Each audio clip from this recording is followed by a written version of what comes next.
ठीक समय की बात है। एक औरत होती है, उसकी दो बहुएं होती हैं। सास के दो बेटे होते हैं, दोनों बेटे सरकारी नौकरी करते हैं। सास को अपने बेटों के नौकरी लगने पर काफ़ी घमंड था। सास के दोनों बेटे अपनी माँ की बहुत इज्जत करते थे, अपनी माँ की सब बात मानते। बड़ा बेटा तो माँ के इशारों पर कार्य करता था। बड़ी बहू माँ बनने वाली होती है। बड़ी बहू का नाम ज्योति होता है, छोटी बहू का नाम नीतू होता है। वो दोनों बहन होती हैं। नीतू अपने पति के साथ रहती है, लेकिन नीतू अपनी बड़ी बहन के प्रसव से पहले आई हुई होती है। ज्योति का समय निकलता गया। ज्योति डॉक्टर की सलाह लेने के लिए बोलती, सास मना कर देती और अपने बेटे को पढ़ा देती। बोलती, मुझसे ज़्यादा इसको पता है, मैंने भी तो बच्चे पैदा किए हैं। ज्योति का पति भी उसकी नहीं सुनता। धीरे धीरे समय निकलता रहा। डॉक्टर के द्वारा दी गई तारीख पास आती जा रही थी, लेकिन सास अपनी बहू को डॉक्टर के पास नहीं जाने दे रही थी। बहू को डॉक्टर के द्वारा दी हुई आखिरी तारीख 11 फरवरी थी। 10 फरवरी को पूरा परिवार हनुमान मंदिर में जाता है, जो कि डॉक्टर से थोड़ी दूर होता है। लेकिन उस समय कोई भी ज्योति को डॉक्टर के पास जांच के लिए नहीं लेकर जाता। ज्योति के पति को अपनी माँ की बातों पर इतना विश्वास होता है कि वो ज्योति की बातों को भी अनसुना करता रहा। अगले दिन 11 फरवरी थी, जो बच्चा होने की आखिरी तारीख थी। 11 फरवरी का दिन भी निकल गया। 12 फरवरी को ज्योति को प्रसव पीड़ा शुरू होती है। सुबह 8 बजे ज्योति ने अपने पति और सास को बताया। सास ने कहा, ठीक है। सास घर के नुस्खे बनाती है और ज्योति को पिलाती है। ज्योति की पीड़ा समय के साथ बढ़ती जा रही थी। ज्योति डॉक्टर के लिए बोलती है, लेकिन किसी का कोई जवाब नहीं मिलता। 12 फरवरी का दिन भी ज्योति की पीड़ा में निकल गया। रात भी निकल गई। ज्योति की बहन और पति भी बहुत कोशिश करते हैं डॉक्टर के पास जाने की, लेकिन सास का हुक्म नहीं हुआ।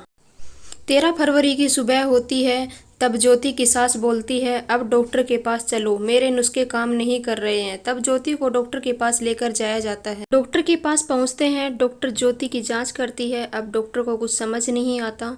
डॉक्टर ज्योति के घर वालों को सोनोग्राफी के लिए बोलती है कि पहले सोनोग्राफी करना होगा, फिर मैं कुछ बता पाऊंगी। डॉक्टर ज्योति का सोनोग्राफी करती है। फिर क्या था? डॉक्टर का जवाब आया कि ज्योति का बच्चा अब इस दुनिया से जा चुका है। उसकी सांसें थम गई। डॉक्टर ने बताया, कल आखिरी तारीख थी, आप कल क्यों नहीं आए? परिवार के किसी भी व्यक्ति के पास कोई जवाब नहीं था। बेचारी ज्योति, उसको तो ये बताया ही नहीं गया कि उसका बच्चा अब इस दुनिया में नहीं आने वाला है। कहानी अभी ख़त्म नहीं हुई, आप सुनते जाइए और क्या क्या होता है ज्योति के साथ। ज्योति एक दिन एक रात पीड़ा में थी। 13 फरवरी को डॉक्टर उसकी साधारण प्रसव कराने की कोशिश करती है। पूरा दिन निकल जाता है पीड़ा में। ज्योति अभी भी सच्चाई से अनजान है। रात के 7 बज जाते हैं। डॉक्टर की एक और कोशिश ज्योति के हित में। 36 घंटे बीत चुके थे बच्चे को खत्म हुए। डॉक्टर की कोशिश नाकाम रही। अब बात ज्योति की सांसों पर आ चुकी थी। किस्मत को कुछ और ही मंजूर था। अब डॉक्टर बेबस ज्योति को देखती है, अपने भगवान को याद करने के लिए बोलती है और खुद भी भगवान के सामने हाथ जोड़ती है। अभी भी ज्योति नहीं जानती जिस बच्चे के लिए वो पीड़ा सहन कर रही है वो अब नहीं है। डॉक्टर के पास नर्स आती है और बोलती है, अब क्या करें?